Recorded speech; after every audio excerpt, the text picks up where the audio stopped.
and welcome to a brand new segment here in the Red Delta Project YouTube channel I'm simply calling Do You Have To?, where we examine some of the dogmatic ideas that the experts say you have to follow in order to get the results you want, but do you really have to?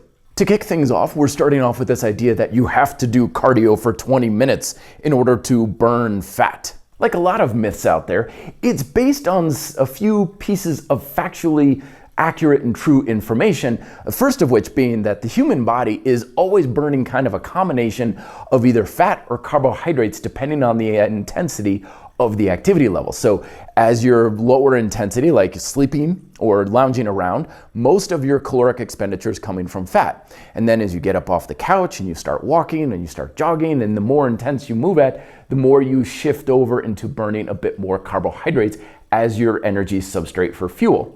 In addition, you'll remember from high school biology class, you've got those mitochondria, aka the powerhouse of your cells.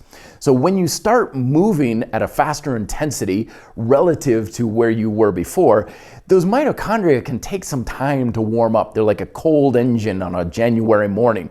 Like, I can't quite ramp up to meet the energy demands of that activity you're doing right now. So give me a minute here, but the body says, not a problem. We've got other ways we can produce energy, different energy systems, and we'll burn more carbohydrate in the meantime. And then after about 20 minutes or so, depending on the change of that intensity, mitochondria warm up and they say, okay, now I can shoulder more of the load, and you shift a little bit more into burning fat. So that's where this idea comes from, that you burn fat after 20 minutes and stuff. And so it is true, but the real question we should be asking is it relevant? Always remember, nobody ever lost a pound of body fat by burning fat, because your ability to lose fat off of your body doesn't come just from burning or storing fat or a combination. It's whether or not you're burning at a faster rate of speed than you're storing. And it's not just fat. It's carbohydrate as well. If you're burning almost entirely carbohydrate, that's still as much of an influence to your total caloric intake and expenditure as fat itself. So you could be watching someone do hill sprints and saying, you're not burning any fat, you're burning carbs. So what? It's still valid and very much important in helping you regulate your body fat levels. So recognizing this just opens the door, because ultimately you can lose weight or at least contribute an influence of your caloric expenditure doing anything. I always tell people, I don't care what you do, I don't care what you're burning, I don't even care how you're doing it.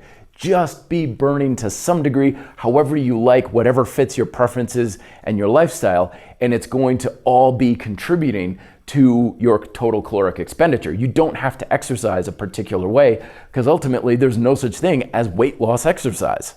So what should I do next? What other myths and ideas that you've been told you have to do this should I entertain in future episodes of Do You Have To here on the Red Delta Project YouTube channel down below in the comments section. Thank you very much for watching. Be fit and live free.